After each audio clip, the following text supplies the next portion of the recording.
Un saludo muy especial para todos nuestros televidentes. Gracias por conectarse con La Terraza, este espacio de su canal 4 de Apaciguol Televisión. Siempre pensando en ustedes, los televidentes, que son la razón de ser para realizar cada una de las entrevistas en este canal. Hoy nos estará acompañando Lina María Restrepo Gaviria. Ella es la directora del establecimiento penitenciario y carcelario de mediana seguridad de Ciudad Bolívar. Vamos a hablar de justicia restaurativa, así que si no saben de qué se trata, quédense con nosotros en La Terraza y juntos aprendemos. Bienvenidos.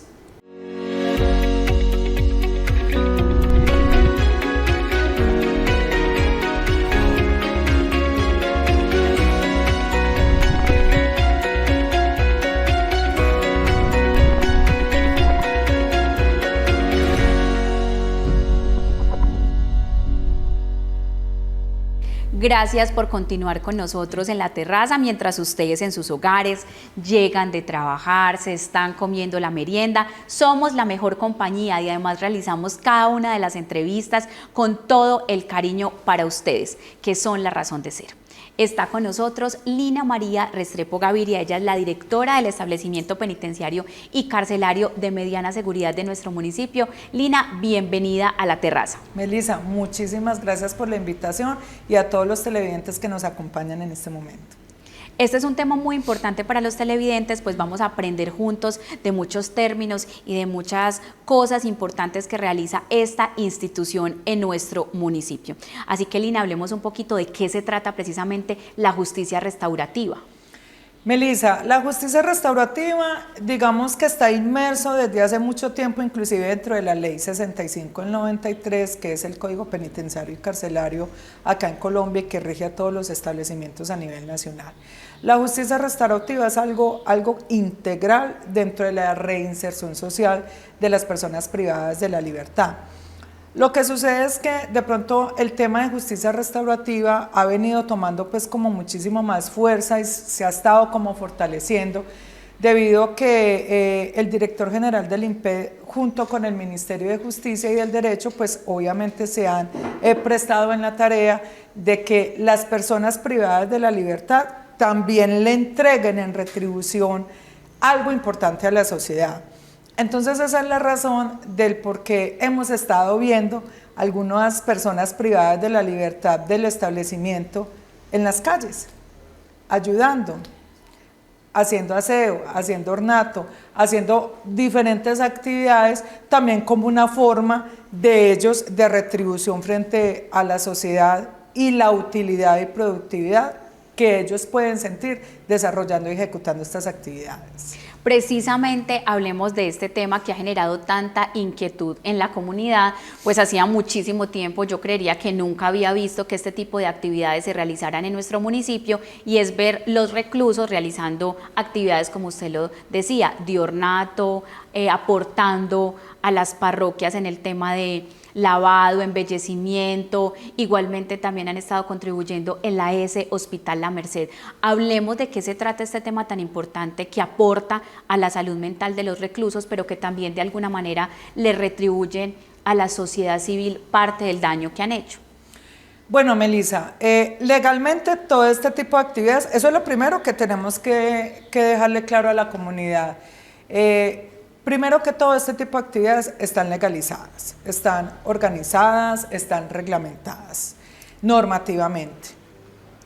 ¿Qué es lo que sucede? Que digamos que con este tipo de actividades, que inclusive estamos pendientes de lanzar una campaña el próximo 28 de mayo que se llama Buena Esa, todos por las personas privadas de la libertad, es interesante porque imagínate, Melissa, que cuando ellos salen a los exteriores, primero que todo es ver sociedad, es ver comunidad, es ver otras personas, es desarrollar y ejecutar otras actividades, y de alguna u otra forma tiene un impacto muy importante estos aspectos en la emocionalidad de las personas privadas de la libertad, porque es sentirse útiles, sentirse productivas. Entonces, digamos que esa siempre ha sido la apuesta legal, la apuesta constitucional, la apuesta reglamentaria desde la Dirección General del INPEC.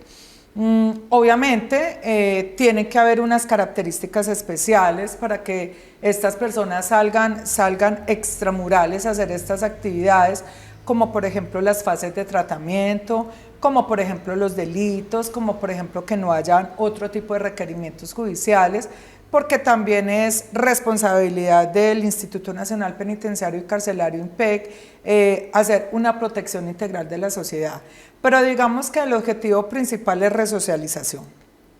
Resocialización de la pena, tratar de fortalecer la emocionalidad de las personas privadas de la libertad, fuera de que hace parte también de la redención de pena frente a los jueces de ejecución.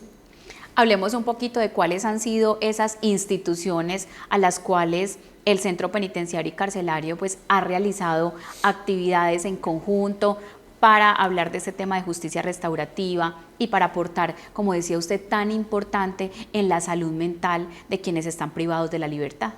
Claro que sí, Melissa, y aprovecho pues las cámaras del canal para agradecerle a todas las instituciones que se han integrado con esta actividad tan bonita.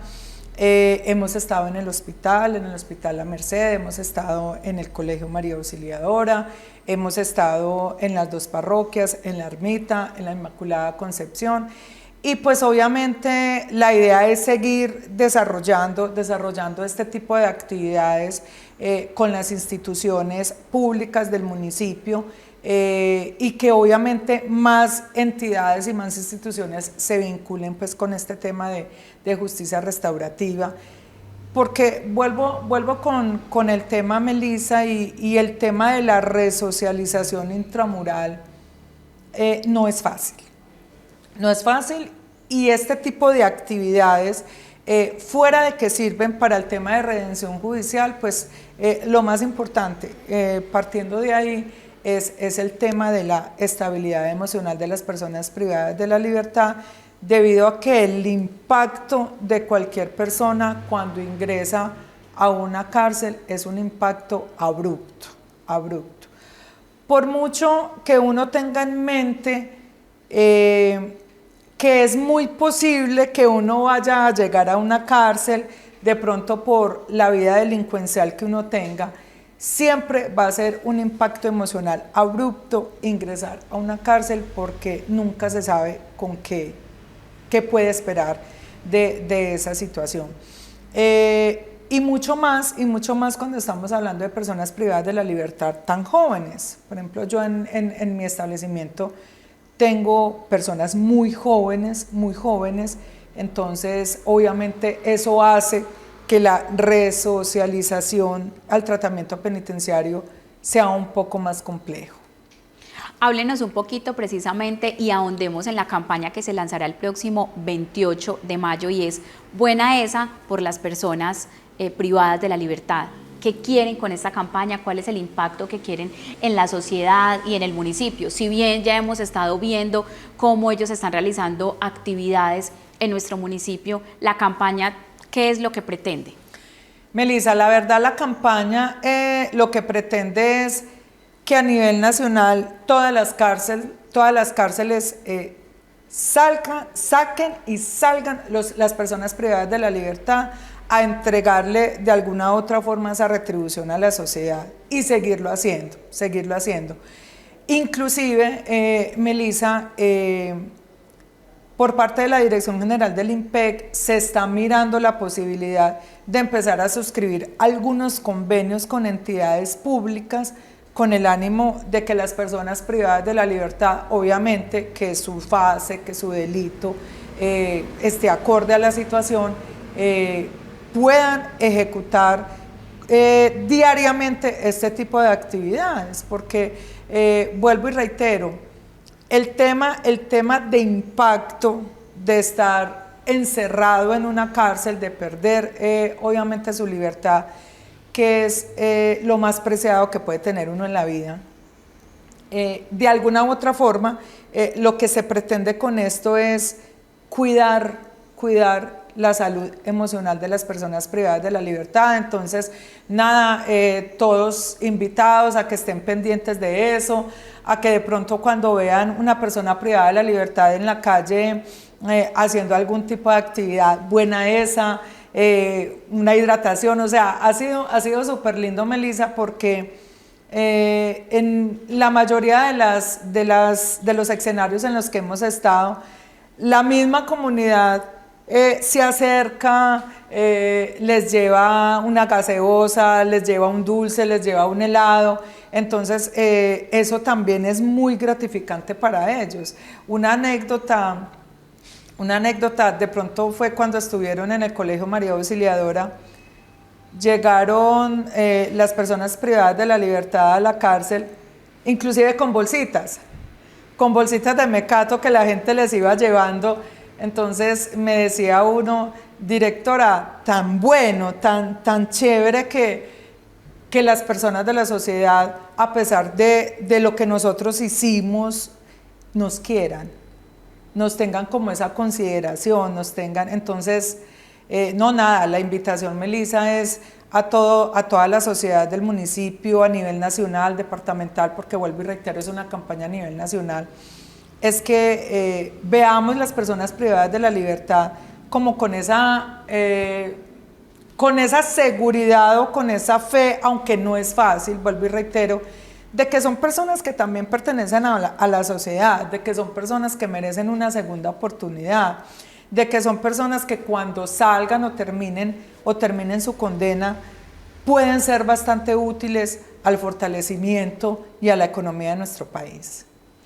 Y precisamente este debe ser el propósito de los establecimientos penitenciarios y carcelarios, aportar para que estas personas que cometieron un delito pues se puedan resocializar de una manera óptima. Los dejamos con Derecho en la terraza, pero ya regresamos con la directora del establecimiento penitenciario y carcelario de mediana seguridad de nuestro municipio, Ciudad Bolívar.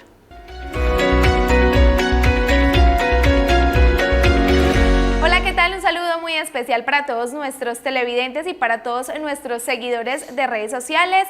Bienvenidos a un nuevo espacio de Derecho en la Terraza. Hoy nos acompaña el abogado penalista Sebastián Zapata Ruiz, a quien le damos la bienvenida a este espacio. Sebastián. Hola Mari, un cordial saludo para ti y para todos los televidentes de La Terraza.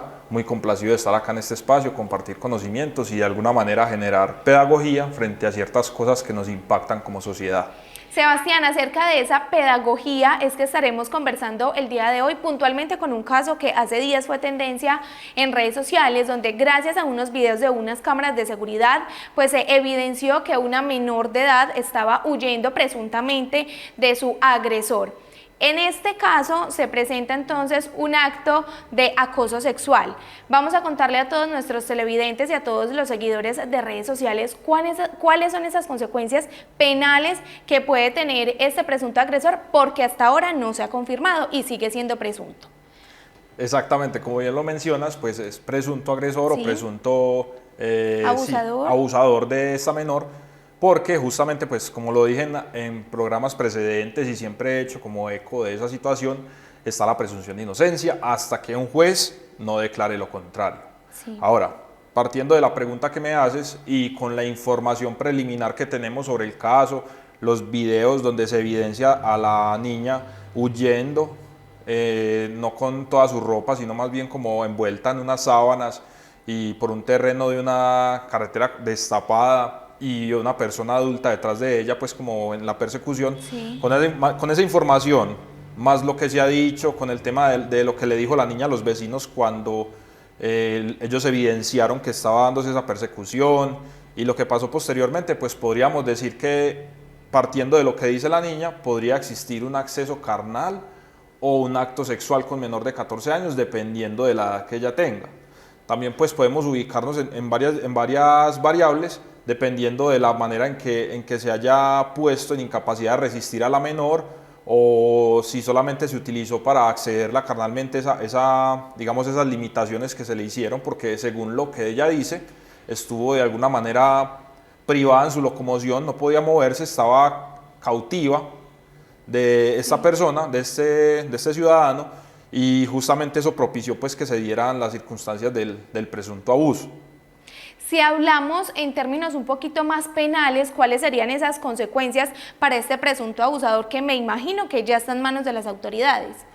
Pues mira, partiendo como decíamos, de la información preliminar y siendo muy claros en eso para no exceder, si a esta persona, posterior a que se revela el video y los vecinos se dan cuenta de esta situación, los vecinos, sin perderlo de vista, lo señalan frente a las autoridades para que efectúen la captura, efectivamente pudieron haberlo capturado en ese preciso momento por flagrancia. La captura en flagrancia se puede dar de muchas maneras, inclusive los mismos ciudadanos pueden ejercer esa captura, obviamente llevando a la persona, dejándola a disposición de las autoridades competentes, en este caso la Fiscalía General de la Nación, para que la lleve ante un juez de control de garantías. En el caso específico, si a esta persona no la perdieron de vista en el momento en el que la niña estaba huyendo y llamaron a las autoridades, probablemente ahí se efectuó la captura. Esa captura es absolutamente legal, digamos que los elementos dan para hablar de unos motivos fundados, de una inferencia razonable, de que se está cometiendo un delito y que aparte pues las voces de auxilio de la niña pues de alguna manera también permiten como concluir que efectivamente se está dando una flagrancia. A este ciudadano lo capturan, le deben legalizar la captura, lo que implica que le lean sus derechos, que dentro de las 36 horas siguientes a esa aprehensión, a esa limitación a su libertad de locomoción, se ponga a disposición de un juez de control de garantías, que se le garanticen todos estos derechos. Entonces ya la persona entra al proceso penal si la Fiscalía decide formular la imputación, que muy seguramente fue lo que ocurrió, puesto que, digamos, hay muchos elementos en este caso que preliminarmente permiten que se encauce una línea de investigación por parte de la Fiscalía General de la Nación. Y entendiendo que estas personas menores tienen una protección reforzada desde la Constitución, esto hace que la Fiscalía tenga que ejercer acciones afirmativas e ir más allá para la protección de esos derechos y el restablecimiento de derecho en lo que les sea pertinente, porque ya sabemos que, digamos, el proceso de restablecimiento de derechos ya es un tema más de comisaría de familia y defensores de familia, pero la Fiscalía debe articularse conforme a eso y frente a las prescripciones de la Ley de Infancia y Adolescencia, pues debe ejercer acciones afirmativas y en este caso pues contundentes para lograr no solo la aprehensión de esta persona, sino también la protección de esos derechos de esa menor. Bueno, yo creo que la pregunta que muchas personas nos hacemos en este momento es ¿cuántos años le van a dar a esa persona? ¿Cuántos años va a pasar en una prisión? Pues mira, es difícil decirlo porque no han ido a juicio, no ha habido debate probatorio, no ha existido, ya se le activó el derecho de defensa a esa persona.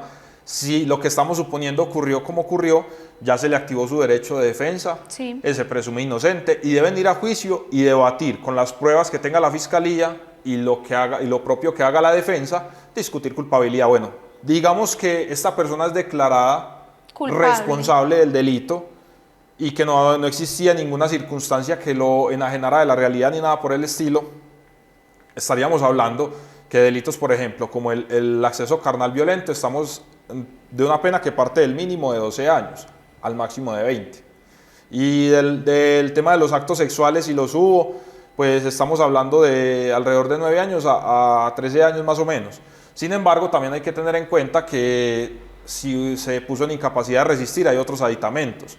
Si el acceso carnal es agravado, pues la pena se va a aumentar en ciertas proporciones, en el mínimo y en el máximo, y esto va a subir un poco la condena. Pero más o menos en ese rango nos vamos a mover. Entre los 9 y los 12 años. U12 y 20 años más o menos. Entre 12 y 20 años. Bueno, una pregunta que también me imagino que se están haciendo muchas personas es lo que salió a través de las redes sociales. Aquí no estamos afirmando nada, cabe aclarar ese punto, donde decían que presuntamente el abusador tuvo como una crisis de una situación sobrenatural, que estaba poseído, una serie de argumentos que tal vez para uno que está aquí en esta posición dice, no, pero ¿cómo así? Eso no es verdad. Pero tal vez que un juez lo pueda analizar y pueda decir, efectivamente, ¿eso puede pasar o eso no puede llegar a pasar en Colombia? Pues mira, dentro del análisis de la conducta punible, cuando una persona se declara responsable, se deben analizar por lo general 4 escenarios: la conducta, juicio de tipicidad, juicio de antijuridicidad y juicio de culpabilidad. Pero entre la antijuridicidad y la culpabilidad, que después les hablaré un poco de eso, hay algo que se llama la imputabilidad. Si la persona es inimputable, esta persona no es que se exonera de cualquier consecuencia por su actuar delictivo, sino que recibe una sanción diferenciada que se le llama medida de seguridad. Esta medida de seguridad por lo general es un internamiento, se impone un internamiento en un centro psiquiátrico para que esta persona reciba tratamiento, entendiendo que la persona tenga una condición que lo haya llevado a cometer ese delito con una inconsciencia, incapacidad de determinar sus actos. Pero entonces, ¿qué es lo que pasa? Pues en el caso concreto que me estás planteando, si estamos hablando de algo sobrenatural, de una posesión, lo veo muy complicado porque tendrán que probar que efectivamente eso generó el estado digamos, de inconsciencia, de incapacidad de esta persona para entender lo que estaba haciendo, para determinarse y para que le fuera exigible actuar de otra manera. Entonces, y eso no quiere decir que entonces no va a tener una sanción. Exactamente, porque digamos que esta persona, listo, digamos que no es una posesión, que es un tema psiquiátrico, que es un padecimiento, una enfermedad mental y que presentó un evento, no sé, psicótico o maníaco que lo llevó a realizar estos actos de forma de una manera no preordenada. Bueno, eso es muy bueno aclararlo. Usted puede hablar, una persona puede decir que es inimputable siempre y cuando no haya preordenado, premeditado ese estado de inimputabilidad. Me explico. Por ejemplo, las personas que en estado de ebriedad cometen algunos delitos, pero después van y miran, se emborrachó. Pero ya lo tenía muy claro. Exacto. Yo sé que me voy a emborrachar porque voy a ir a cometer un delito y no quiero estar consciente en ese momento, o tal vez esa puede ser la excusa para decir voy a cometer eso. Pues más que excusa es eso, justamente.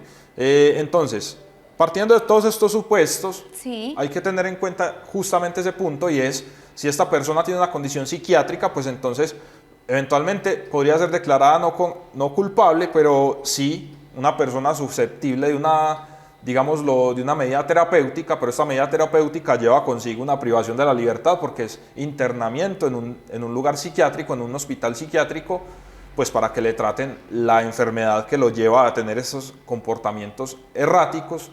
Y por lo general las medidas de seguridad no sobrepasan los 20 años, pero están dentro de ese rango también. Sí, bueno, y hablando un poquito acerca del material probatorio, todos estos videos que circularon a través de las redes sociales, ¿efectivamente sirven como prueba o simplemente se veía pues como a la niña corriendo y su presunto agresor tras de ella?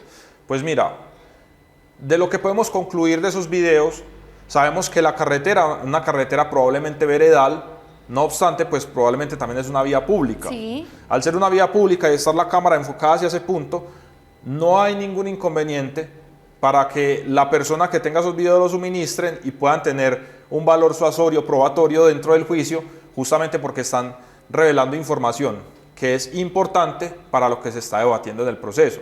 No justamente vamos a decir que las cámaras fueron testigo o un testigo pasivo de los hechos jurídicamente relevantes, pero sí de circunstancias concomitantes a esos hechos que pueden servir para eventualmente alcanzar un grado de conocimiento para condenar, o sea, lo que llaman hechos indicadores. Exacto.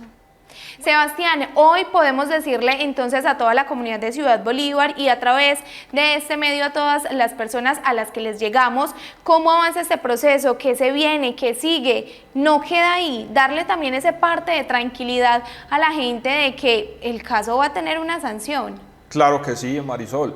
Y es que la Fiscalía está obligada a priorizar de alguna manera estos delitos, sí, claro. Máxime cuando se trata de menores. Y en este caso, precisamente, muy seguramente, de manera pronta y efectiva, van a estar en el juicio oral debatiendo responsabilidad. Y muy seguramente los mismos jueces, en sus audiencias, en su programación y agendamiento de audiencias, debe priorizar los delitos contra menores y más si son delitos sexuales. Entonces, por lo general, el aparato del Estado o digamos el ejercicio de la acción penal en estos casos es muy ágil. En otros puede que sea un poco más paquidérmico, demorado, pero en estos es muy ágil, justamente por la protección que se le debe brindar a estos menores y la garantía de esos derechos a la verdad, a la justicia y todo lo demás relacionado pues con el tema de las víctimas. Bueno, y si hablamos del hombre, en este momento se encuentra en manos de quién, está en una estación de policía, está de pronto en un centro penitenciario. ¿Cómo es el proceso cuando se capturan estas personas? Pues mira, por la situación actual del país, del hacinamiento de los centros transitorios, de los establecimientos penitenciarios, muy seguramente esta persona está en una estación de policía. Sí. ¿Por qué? Porque en su defecto, si en el lugar donde se capturó existe una cárcel municipal, no del IMPEC, sino municipal, pues también por lo general llevan a estas personas ahí. Pero privada de la libertad muy seguramente lo está en estos momentos.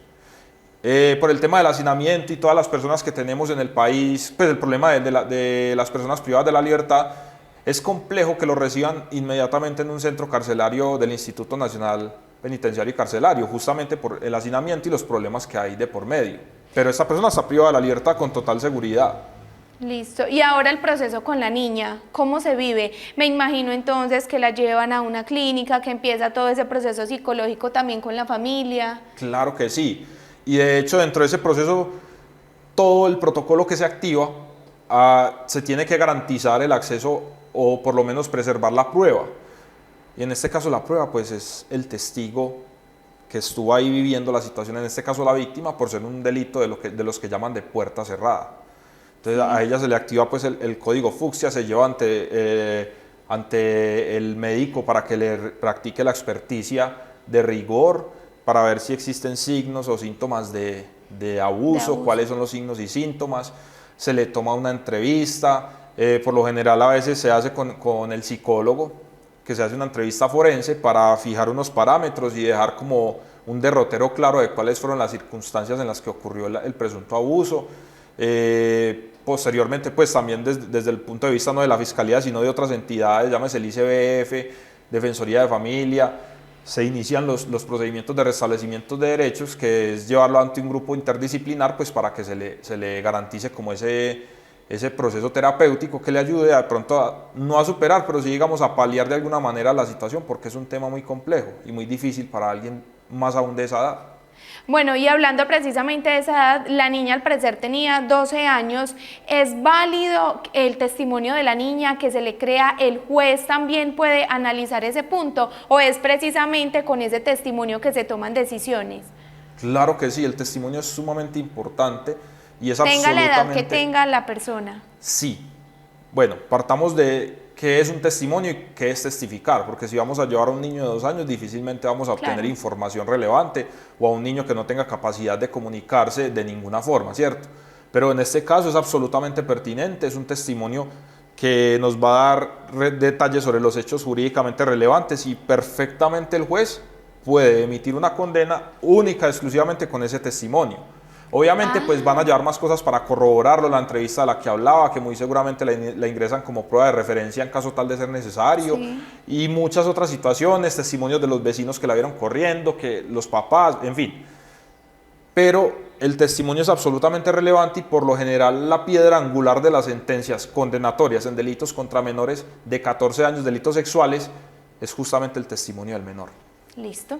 Sebastián, muchas gracias por haber compartido con nosotros en este espacio de Derecho en la Terraza. Qué valioso es traer a este espacio todos esos casos, pues que a diario nos encontramos y sobre todo con el mundo de las redes sociales, que todo lo tenemos muy rápido y muy ágil. Y bueno, pues escuchar de la voz de un profesional ese procedimiento que se debe realizar con este tipo de personas realmente es muy valioso para nosotros. Muchas gracias nuevamente por compartir en Derecho en la Terraza.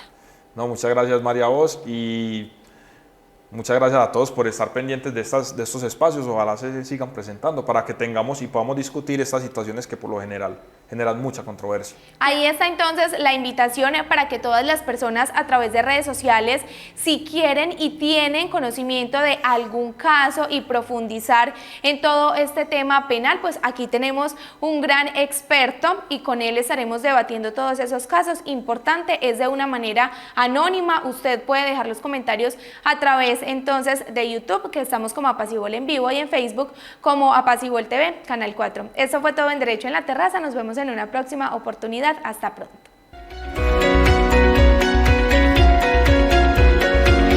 Continuamos en la terraza y como les decía al inicio del programa, hoy vamos a aprender mucho acerca de términos y todo lo que concierne con el tema penitenciario. Hablemos precisamente de esas fases que tienen los internos para poder salir y realizar este tipo de actividades que han estado viendo ustedes en sus hogares, cerca de sus casas o en los colegios. Hablemos un poquito de esas fases para que ellos ya puedan estar en una fase en donde puedan salir y realizar este tipo de actividades. Sí, Melissa, claro, o sea, tienen que tener unas características legales y esas características legales son subjetivas y son objetivas. Yo para sacar a una persona privada de la libertad a desarrollar y ejecutar este tipo de actividades extramurales, tienen que ser personas privadas de la libertad que estén en unas fases de mínima o de confianza. ¿Qué quiere decir eso? Cuando hablo de las fases penitenciarias, hablo del sistema integral de tratamiento penitenciario, que aprovecho para decirte y a los televidentes que el tratamiento penitenciario a nivel nacional en Colombia es muy bonito, es muy interesante. Lo que pasa es que es difícil su aplicación. ¿Qué quiere decir? Que una persona privada de la libertad esté en una fase de mínima o de confianza, que ya haya purgado mucho tiempo de su condena, eso en el tema objetivo legal, y en el tema subjetivo reglamentario, que tenga una buena conducta al interior del establecimiento, que no tenga sanciones disciplinarias vigentes, que no tenga informes disciplinarios, porque eso sería la parte subjetiva de seguridad al interior del establecimiento, y esas son las personas privadas de la libertad que ven en la calle, bajo esas fases, que es importante tenerlo en cuenta, porque nunca van a ver una persona privada de la libertad que esté en fase de alta o en fase de mediana o recién llegada a un establecimiento, porque pues obviamente no va a cumplir ni con el criterio objetivo ni con el criterio subjetivo, por lo tanto no va a cumplir legalmente y reglamentariamente para hacer actividades extramurales. ¿Cuáles son esos retos que se asumen en el tema de la resocialización? ¿Cómo ustedes como directivos asumen esos retos y cómo ahondan desde lo emocional y desde lo práctico para resocializar a una persona? Melissa, es retador, bastante retador. Reiteraba que el sistema penitenciario colombiano es un sistema integral y realmente es muy bonito, es muy bien hecho, pero tenemos que empezar a hablar de cómo está la sociedad, ¿cierto? De ese tema social, de ese tema de oportunidades laborales de todo el mundo. Entonces, digamos que cuando una persona privada de la libertad ingresa a un establecimiento, lo segundo que hay que hacer después de una reseña es pasar al área de tratamiento penitenciario y hacer una ficha de ingreso, ¿cierto? Para que nos quede en el sistema y para que tenga derecho a todo lo que dentro del tratamiento penitenciario debe tener. Entonces, cuando yo encuentro una persona privada de la libertad que está ingresando y me dice dentro de la ficha de ingreso, porque es una ficha muy completa, me dice que es una persona consumidora desde los 12, 13 años, que es una persona que no tuvo esos referentes de hogar durante su infancia, durante su niñez, en fin, que empezó a delinquir desde su adolescencia. Entonces ahí ya más o menos uno se va haciendo un panorama general de qué le voy a ofrecer yo a esta persona como establecimiento para su resocialización. Entonces digamos que, y lo hablo específicamente por mi establecimiento, cuando yo voy y hago un bagaje general sobre las personas que tengo al interior, todos o la mayoría, para no estigmatizar, tienen ese tipo de problemas, tienen heridas de abandono, de rechazo social, y lamentablemente, Melissa, las personas privadas de la libertad todavía tienen ese estigma social. Entonces, yo pensaría que el tema de la resocialización es un tema integral. ¿Por qué hago tanto énfasis en el término integral? Porque las personas, por ejemplo, que visitan a las personas privadas de la libertad cada 8 días, también me ayudan a mí a resocializarlas. Es decir, cuando una mamá, cuando una esposa, cuando una novia, cuando una amiga le ingresa elementos prohibidos a la persona privada de la libertad, no nos está ayudando a resocializarlo, ¿cierto? Porque lamentablemente en un muy buen porcentaje las personas que ingresan ya llegan, no estoy generalizando y estoy hablando a nivel general, a nivel país, ingresan con problemas de consumo. Entonces, si yo encuentro a la amiga, a la novia o a la mamá que le está ingresando SPA, sustancias psicoactivas, pues obviamente no nos está ayudando a nosotros con el tema de la resocialización, porque pues la abstinencia es compleja en un establecimiento carcelario y penitenciario, es compleja. Y va a tener muchísimos inconvenientes esa persona privada de libertad por esa abstinencia de SPA. Pero digamos que nosotros hemos tenido buenos productos en el sentido que hemos logrado limpiar a muchas personas privadas de la libertad en cuanto a ese tema. Y esto también es un llamado para que nos ayuden a resocializar.